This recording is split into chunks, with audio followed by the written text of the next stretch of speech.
Dear students, this class is about anti-anginal drugs. Here are the learning objectives. At the end of the session, the Phase 2 MBBS student must be able to describe about pathophysiology and various types of angina, classification of anti-anginal drugs, mechanism of action, uses, drug interactions, and adverse effects of various anti-anginal drugs, and the role of anti-anginal drugs in the management of coronary artery disease. So here is a case. A 52-year-old man presents with history of recent onset of chest discomfort when jogging or swimming vigorously. And the pain is substernal and radiates to his jaw but disappears after 10 to 15 minutes of rest. He has history of hyperlipidemia, and on examination the patient's BP is 145 by 90 millimeters of mercury and his heart rate is 80 beats per minute. So this is the typical anginal pain. When you ask the patient to describe the pain he felt, he often keeps his clenched fist over the sternum to indicate that the pain is compressing or squeezing in nature, felt over the sternum. Sometimes the pain may radiate to the epigastrium, both arms, especially left arm, so to the root of the neck, jaw, teeth, or back interscapular region. So anywhere above the umbilicus and below the mandible. So the pain typically lasts for 2 to 5 minutes. So the pain disappears after taking rest. So this is the typical anginal pain described by the patient. So this sign is called as Levin's sign. So the patient placing the clenched fist over the sternum to describe the anginal pain. So this is called as Levin's sign and it is typical of angina pectoris.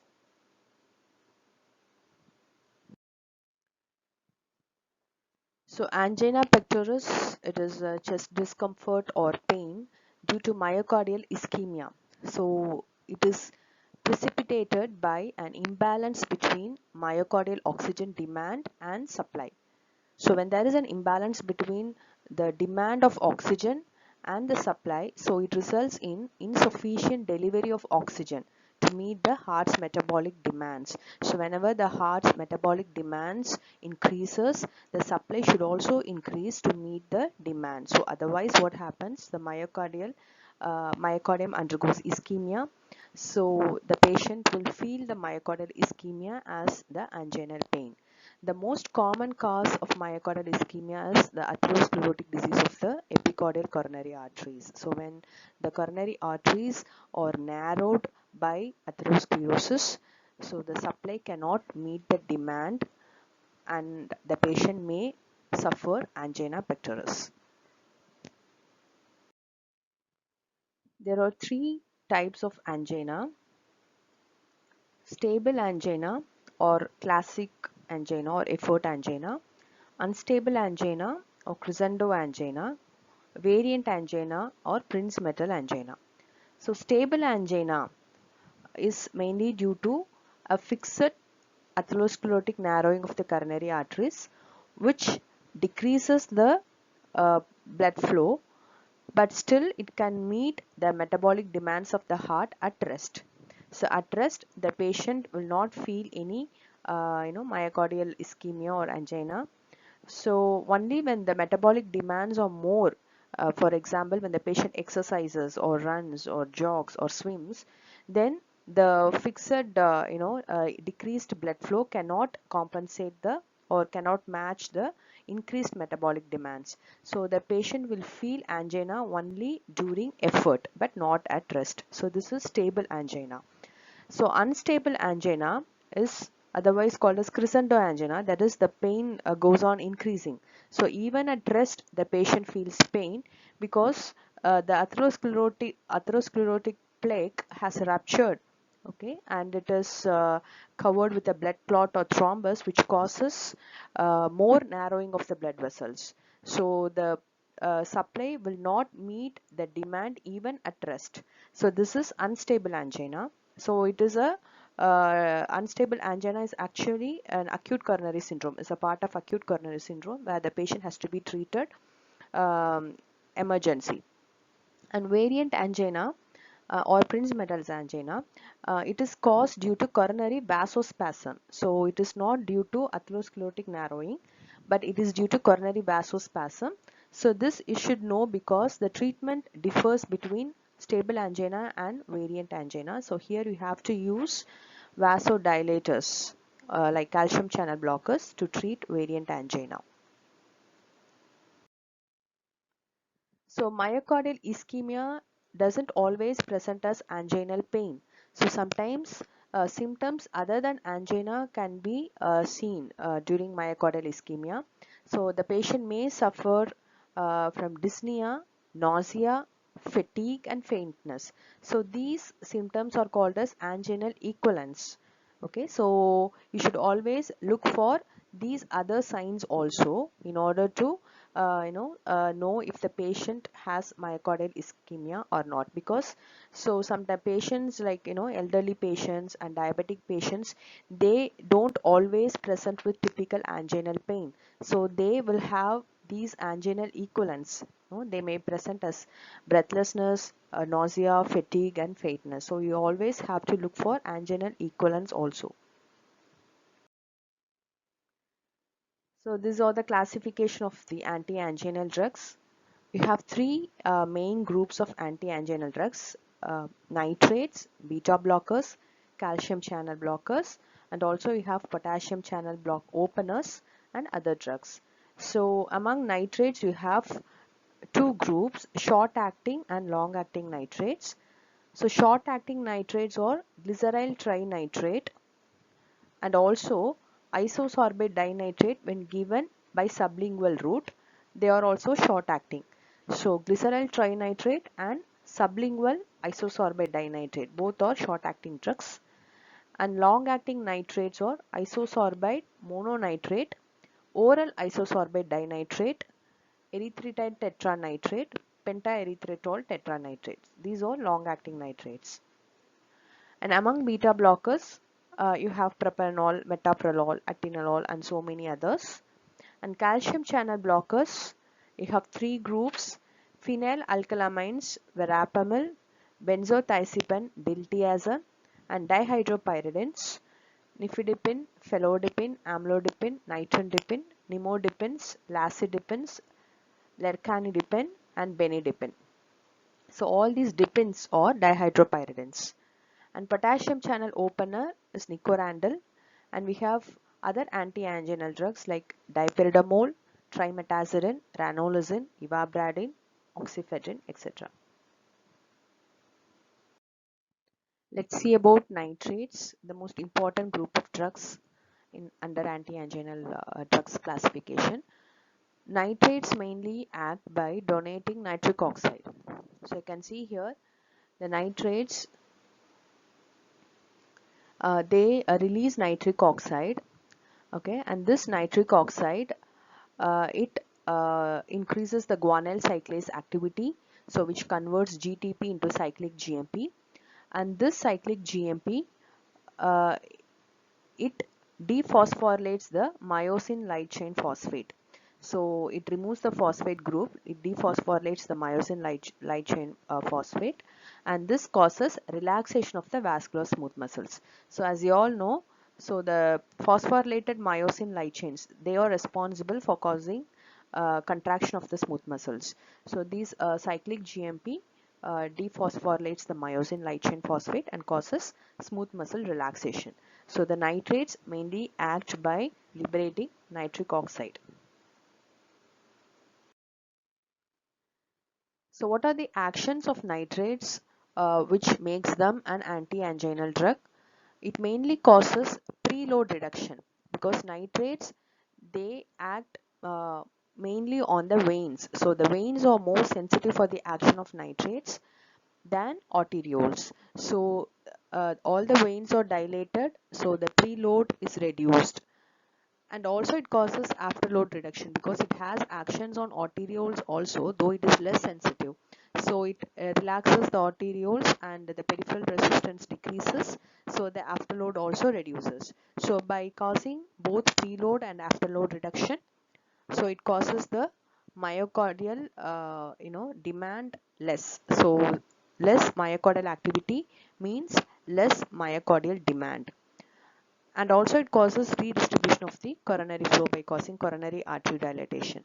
So by all these actions, it reduces the myocardial demand as well as it increases myocardial oxygen supply a little.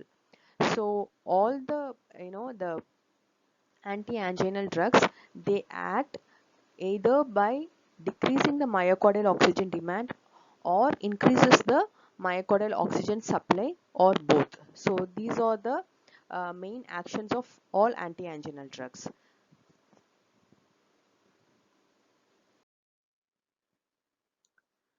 So these are the beneficial and deleterious effects of nitrates in the treatment of angina. So the potential beneficial effects are decrease the ventricular volume, and because by reducing the preload, it decreases the ventricular volume, and decreased arterial pressure by decreasing the peripheral resistance. So decreased ejection time, vasodilatation of the epicardial coronary arteries, it increase the collateral flow and decrease left ventricular diastolic pressure. So these are the beneficial effects of nitrates.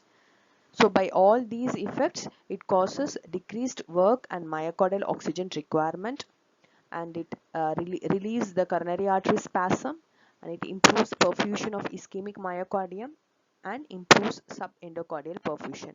It has some deleterious effects as well, because by causing vasodilatation, extensive vasodilatation of the veins and the arterioles, so what happens, there is reflex tachycardia. So the compensatory mechanisms get activated, and it causes reflex tachycardia. So tachycardia means the heart has to pump more, so this causes increased myocardial oxygen requirement, so the demand increases. Okay, so it is a potential deleterious effect of nitrates because of extensive vasodilatation. And uh, reflex tachycardia followed by reflex increase in contractility also. So the heart has to maintain the blood volume and blood pressure, so it not only increases the heart rate but also increases the contractility in response to the vasodilatation caused by nitrates. So this reflex tachycardia and reflex increase in the myocardial contractility has a deleterious effect by increasing the myocardial oxygen requirement. So the pharmacokinetics of nitrates, you have to remember all nitrates are lipid soluble, so they are well absorbed from buccal mucosa, intestine and skin. And also it has very high first pass metabolism. So the oral bioavailability of nitrate is very low, and since it is very lipid soluble, so nitrates are given in different dosage formulations apart from oral route.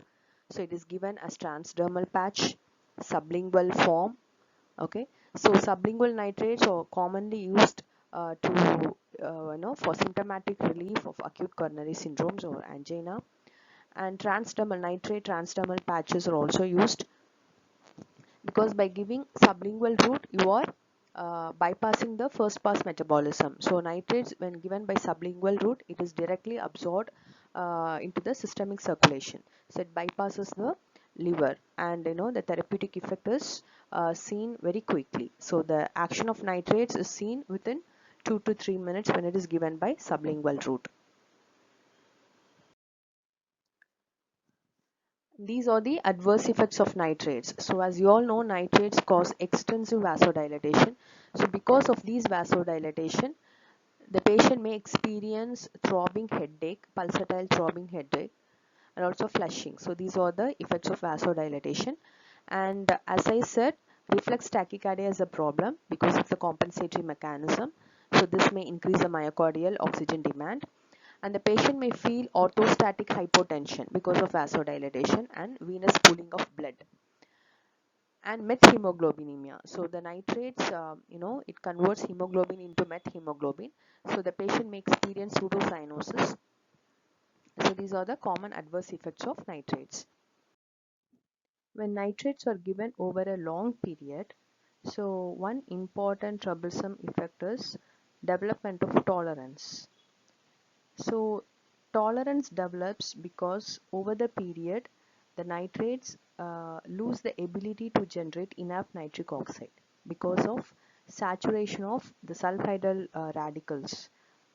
Okay, so these sulfhydryl radicals are important to generate nitric oxide from nitrates. So over the period, so all these get saturated, so less nitric oxide is liberated. So this may decrease the therapeutic efficacy of nitrates. And the other mechanism which is attributed to the development of tolerance is activation of compensatory mechanism. So this we all know. So the vasodilatation of the nitrates will trigger the compensatory mechanism by increasing the sympathetic discharge, which causes reflex tachycardia and reflex increase in the myocardial contractility.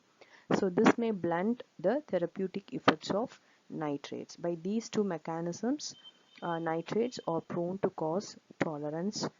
So this tolerance or development of tolerance can be prevented by leaving a nitrate free period of at least 8 hours between two doses. So by leaving this nitrate free period, so we can decrease the development of tolerance. So Monday disease, it is a disease which is seen in the workers who are working on the factory where nitrates are used. So these workers, during the weekdays they are exposed to nitrates, so they will develop tolerance. Okay, so during the weekends when they are at the home, so they will not be exposed to nitrates, so they will become nitrate free. So when they again return back to work on Monday, okay, so they will experience the symptoms of vasodilatation or adverse effects of nitrates, like headache, flushing and all. And over the period they become tolerant to the effect and they become free of adverse effects on other weekdays. So again on weekend they become nitrate free. So Monday when they return to work, they again feel the adverse effect of nitrates. So this is called as Monday disease, which is seen in the uh, workers of the factories where they use nitrates. Okay, so Monday disease is mainly the experience of side effects of nitrates in Mondays, so after a nitrate free period in the weekends.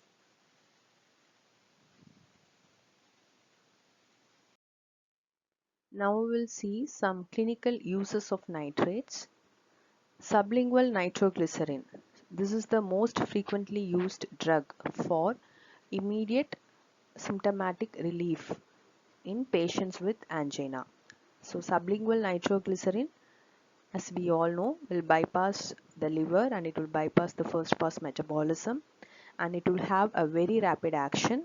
Hence it is used in immediate symptomatic relief of patients with angina, and it is also used in myocardial infarction, the same mechanism.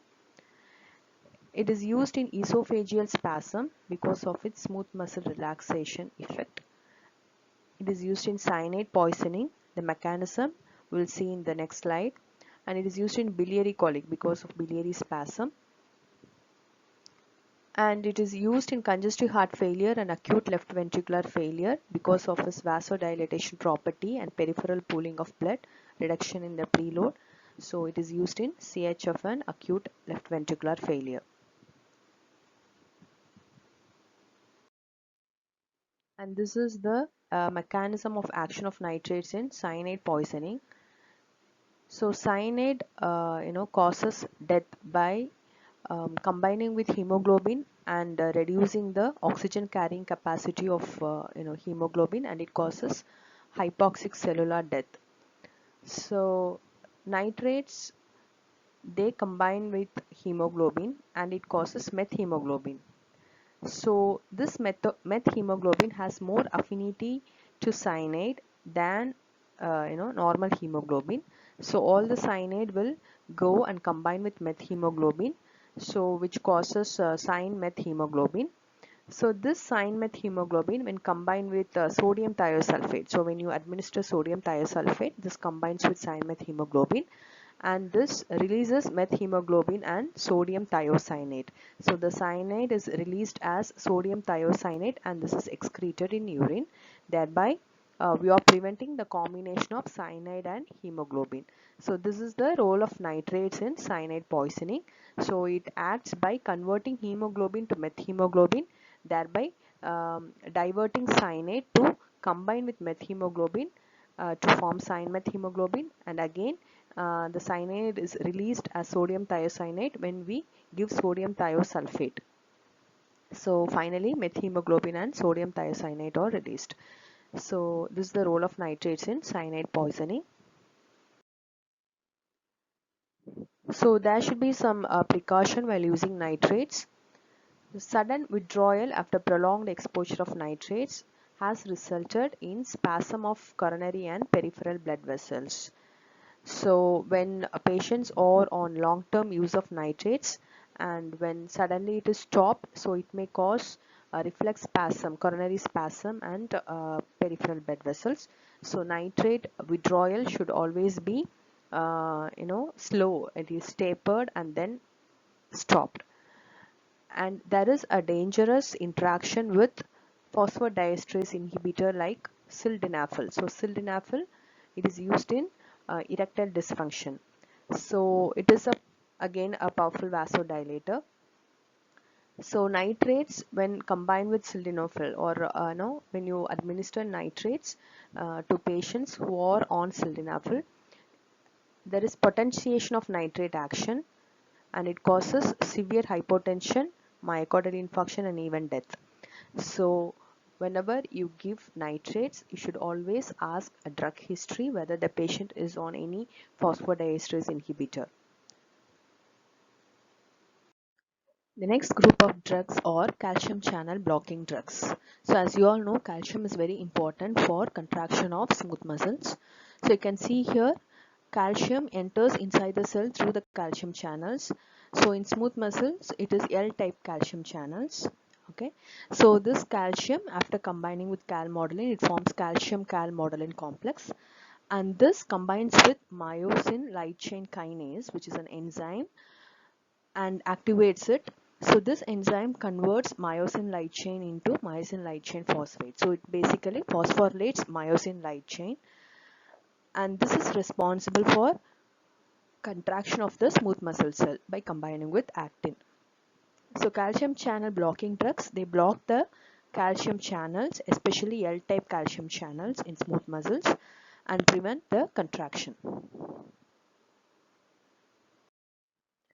These are the actions of calcium channel blockers which makes them an effective anti-anginal drug. So they cause reduction in the peripheral vascular resistance because they cause more relaxation or dilatation of arterioles than veins. So you can remember that nitrates, they act more on veins than arterioles. So veins are more sensitive for nitrates, whereas arterioles are more sensitive for calcium channel blockers.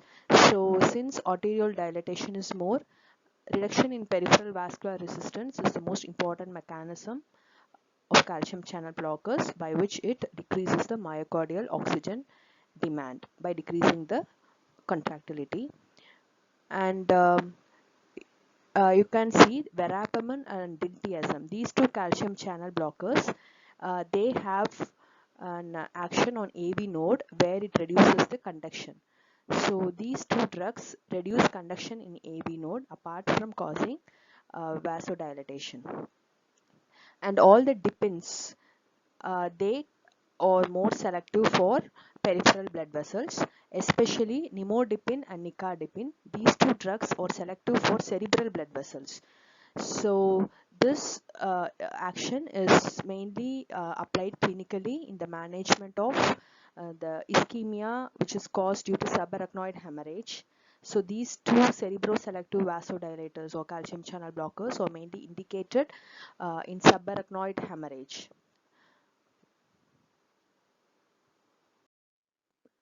These are the adverse effects of calcium channel blockers. So it causes cardiac depression because it slows the conduction and also decreases the myocardial contractility. Hence it causes cardiac depression. And it causes hypotension because of arteriolar vasodilatation. And peripheral edema occurs because of arteriolar dilatation, the precapillary hydrostatic pressure increases. So this causes extravasation of the fluid into the ECF, and this causes peripheral edema. And constipation, because of smooth muscle relaxation of the gut wall, it causes constipation. So these are the important and common side effects with calcium channel blockers. So because of this profound cardiac depression, so calcium channel blockers, especially verapamil and diltiazem, which slows heart, so this should not be combined with beta blockers. So when combining beta blockers with calcium channel blockers, so both have synergistic effect on myocardial contractility and conduction. So these two drugs should not be combined. Calcium channel blockers are used in angina, hypertension, supraventricular tachyarrhythmias, especially verapamil and diltiazem, because they slows the conduction, migraine, Raynaud's disease. So these are the clinical uses of calcium channel blockers. The third important group of anti-anginal drugs or beta blockers. So we have learned beta blockers under various headings. So here I'm just going to highlight the action of beta blockers which make them an effective anti-anginal drug.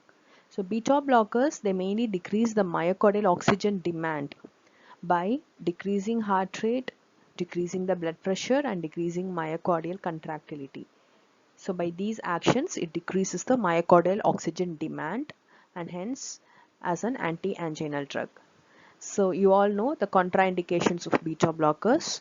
So asthma, severe bradycardia, AV block and severe unstable left ventricular failure. So these are the conditions in which the use of beta blockers are contraindicated. So far we have seen three important groups of anti-anginal drugs: nitrates, calcium channel blockers and beta blockers. So apart from these three main group of drugs, we have few other drugs which has proven effective in the management of angina. So one of the drugs is nicorandil. So it can be called as a potassium channel opener or a nitroso vasodilator.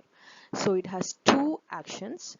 One, it causes activation of cardiac potassium ATP channels. So it opens the potassium channels and cause hyperpolarization, smooth muscle relaxation and vasodilatation. So this is one action. And the second action, it releases nitric oxide, thereby increasing cyclic GMP, which causes smooth muscle relaxation and vasodilatation. So nicorandil causes vasodilatation by two mechanisms. One, by opening potassium channels, and the another action is by nitric oxide release. So this causes preload reduction, decrease in the peripheral resistance and decreased myocardial oxygen demand.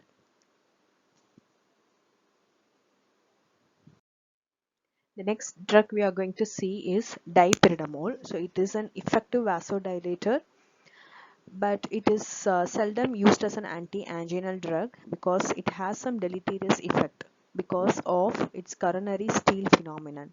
So what is that?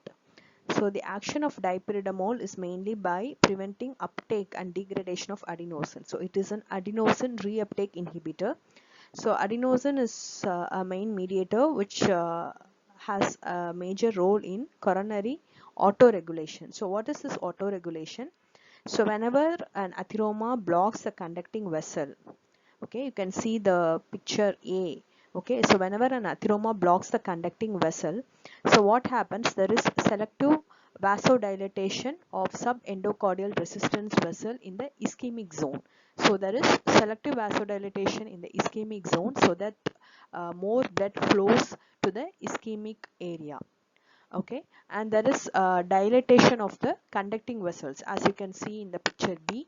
So there is dilatation of the conductive vessel with selective dilatation of the subendocardial vessels in the ischemic area, so both of which causes increased flow in the ischemic zone. So what happens, this dipyridamole, it relaxes the resistance vessel in the non-ischemic zone. Okay, so it is an effective vasodilator and it relaxes, it causes dilatation of the vessels in the non-ischemic zone without causing dilatation in the conducting vessel. So what happens?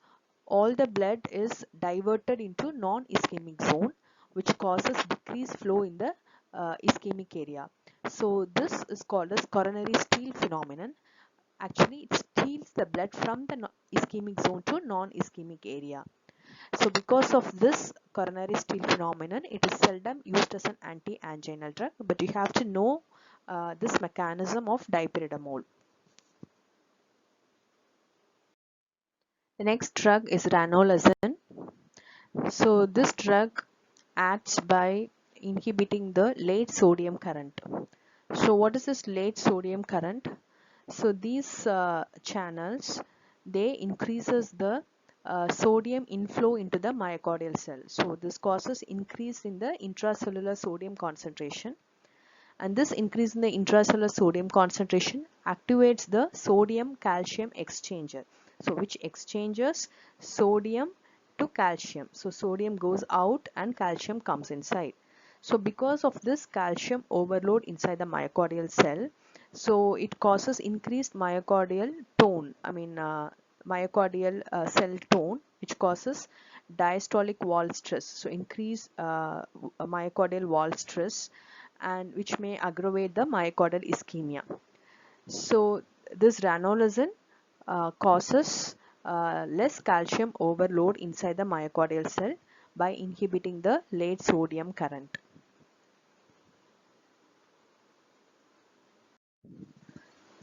Next group of drugs are metabolic modulators.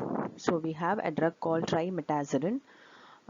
They are metabolic modulators or PFOX inhibitors. So PFOX means partial fatty oxidation, fatty acid oxidation. So traditionally energy is derived through glucose pyruvate pathway in all cells, and in myocardium during ischemic phase. So the energy derivation shifts from glucose pyruvate to fatty acid, free fatty acid pathway. So oxidation of fatty acid generates energy in ischemic areas. So this pathway requires more amount of oxygen than traditional glucose pyruvate pathway. So this increases the myocardial oxygen demand during ischemia. So trimetazidine, this inhibits the fatty acid oxidation pathway, and it shifts the energy derivation to conventional glucose pyruvate pathway, which requires less amount of oxygen.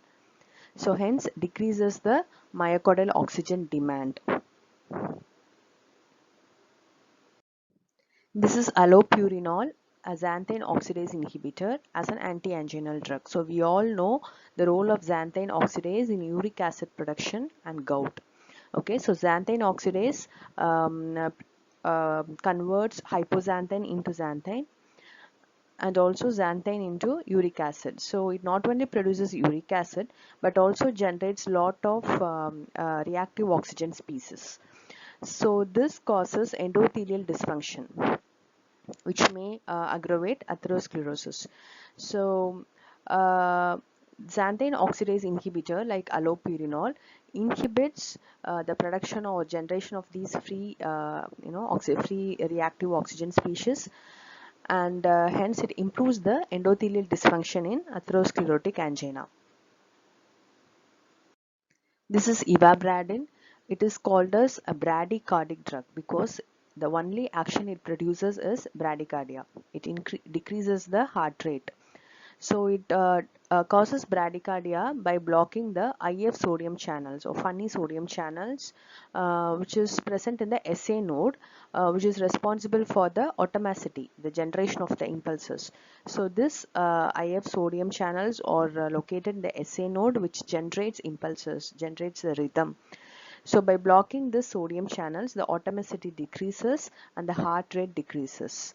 So the only action of ivabradine is bradycardia, and by decreasing the heart rate, it decreases the myocardial oxygen demand.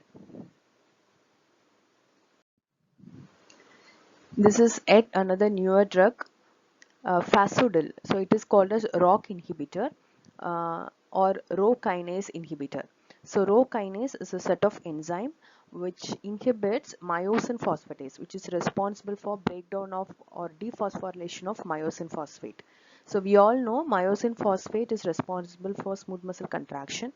So by dephosphorylating it, by inhibiting the dephosphorylation, this Rho kinase enzyme causes accumulation of phosphorylated myosin, thereby increasing the smooth muscle contraction. So this drug Fasudil inhibits this Rho kinase enzyme, and hence it causes dephosphorylation of myosin phosphate and decreases the smooth muscle contraction, and hence decreases myocardial contractility and myocardial oxygen demand. So far we have seen various drugs used for angina as an anti-anginal drug.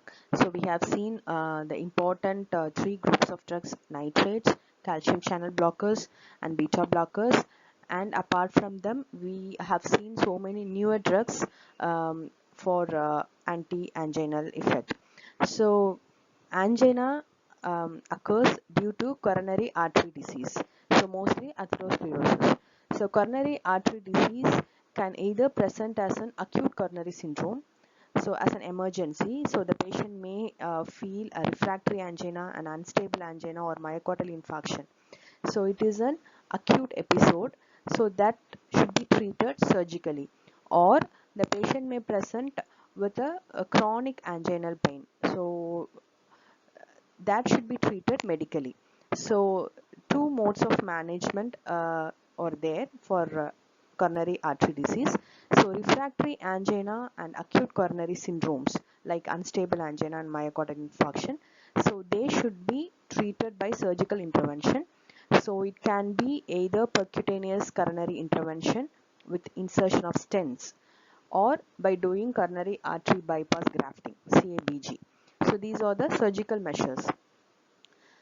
And treatment of chronic angina, and to prevent the occurrence of acute coronary syndromes, we can use medical management. We saw the surgical intervention of acute coronary syndrome. So now we'll see the medical management of stable angina. So different types of stable angina so is managed medically. So we will see the management of exertional angina. So the first and foremost important line of management is modification of risk factors. So you have to identify the risk factors of the individual patients and make an effort to decrease it. So you should ask the patient to stop smoking, and if the patient is hypertensive, you should treat hypertension by using ACE inhibitors or other antihypertensives. And if the patient has hyperlipidemia, so you should use hypolipidemic drugs like statins. And if the patient is obese, you should ask the patient to exercise regularly and advise some diet modification and decrease the body weight. So these are the most important line of management. And then you have to use antiplatelet drugs in order to prevent platelet aggregation at the site of atherosclerosis. In case the atherosclerosis ruptures, so thrombus formation is the main reason for the patient to present with acute coronary syndrome. So in order to prevent it, you can use antiplatelet drugs. And chronic stable angina, pain of chronic stable angina can be maintained by using long-acting nitrates, calcium channel blockers, and beta blockers as a maintenance therapy for chronic stable angina. So these are the line of management of stable angina or exertional angina. Vasospastic angina. So we all know that it is due to coronary vasospasm rather than a fixed block due to atherosclerosis. So this is managed by using nitrates or calcium channel blockers. So here beta blockers have no role. So calcium channel blockers or nitrates are preferred line of treatment for vasospastic angina due to coronary vasospasm. Unstable angina is mainly due to the rupture of the atherosclerotic plaque followed by thrombus formation. Though the occlusion is not complete, so the patient presents as an acute coronary syndrome because the anginal pain does not subside with rest or nitrates. Okay, so we call it as an unstable angina if the pain doesn't subside with rest and nitrates. So you can remember, stable angina, the pain will always subside with rest. So it is aggravated by exertion and subsides with rest or taking nitrates. But in unstable angina, so the pain keeps on increasing because of ongoing thrombus formation. So it should be treated as an emergency. It presents as an acute coronary syndrome. So you have to institute antiplatelet therapy immediately to stop the progression of ongoing platelet thrombi by using aspirin and clopidogrel combination. And you can give intravenous heparin or subcutaneous low molecular weight heparin in order to prevent venous thrombi in other peripheral blood vessels or deep vein thrombosis, to prevent deep vein thrombosis. If PCA is needed, if PCA with stenting is required, then after the PCA procedures and during the PCA procedures, you have to give glycoprotein 2B3A inhibitors like abciximab in order to prevent the blockage of the stent. And then you can use nitroglycerin, beta blockers and calcium channel blockers to decrease the anginal pain, and lipid lowering drugs to treat hyperlipidemia, and ACE inhibitor therapy in order to prevent cardiac remodeling and also to treat hypertension if the patient is hypertensive. So these are the line of measures you should take for the management of unstable angina, which always presents as an acute coronary syndrome. So acute coronary syndrome ACS can present as an unstable angina, non-ST segment elevated myocardial infarction, or ST segment elevated myocardial infarction. So in unstable angina, the vascular occlusion is incomplete, and also the biological markers of infarction like troponin T and CPKMB. So these are also not found, elevated. Okay, so in unstable angina, the occlusion is incomplete and also biological markers of ischemia are negative. And in NSTEMI, that is non-ST segment elevation myocardial infarction, here also the vascular occlusion is incomplete, but the biological markers are elevated. Okay, the creatinine kinase MB enzyme and troponin T enzyme are elevated, but the ST segment is not raised because of incomplete vascular occlusion. And in ST segment elevation myocardial infarction, so the vascular occlusion is complete and there is extensive myocardial ischemia, and also the biomarkers of ischemia are increased. So these are the three modes of presentation of acute coronary syndrome. So all of this should be treated as an emergency.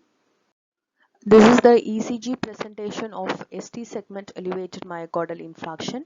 So you can see the elevation of ST segment in leads V1, V2, V3, V4.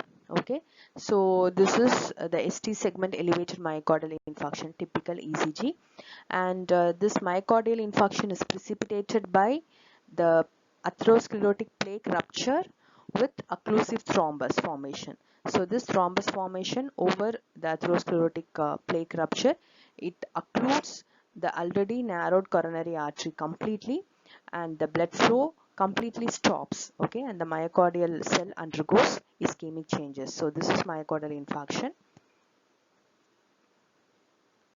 We'll now see the management of myocardial infarction and a brief overview and the principle behind the pharmacological therapy. Okay, so as you all know, myocardial infarction presents with intense pain. So the pain, anxiety and apprehension of the patient should be relieved first, because it forms a vicious cycle. So when the pain is more, the sympathetic discharge is more, and this again stimulates the heart, so oxygen demand increases, and again the ischemia progresses, so this causes more pain, and this goes on and on. So this cycle is interrupted by decreasing the pain, anxiety and apprehension of the patient. So this is done by giving glyceryl trinitrate sublingual route. So sublingual nitrate should be given immediately. So you can give 3 doses of nitrates 5 minutes apart, each 5 minutes apart. And also you can use parenteral opioids like morphine. Okay, so if the pain is not relieved by sublingual nitrates, then morphine can be administered slow intravenously to alleviate pain. And then oxygenation should be properly maintained. So you have to maintain the saturation by giving O2 inhalation. And if the patient cannot breathe spontaneously, then you have to give assisted respiration. The next important step is maintenance of blood volume, tissue perfusion and microcirculation. So this is done by giving slow intravenous infusion of saline or low molecular weight dextran. So you should be careful not to overload, not to fluid overload, because this may cause increase cardiac workload. So a careful balance should be maintained, and you should be very careful not to fluid overload, but at the same time maintain the tissue perfusion. And correction of acidosis is done by giving IV sodium bicarbonate infusion. And arrhythmias more frequently occur during the initial period following myocardial infarction, because the cardiac electrophysiology is completely altered in the ischemic area, and this may trigger arrhythmias.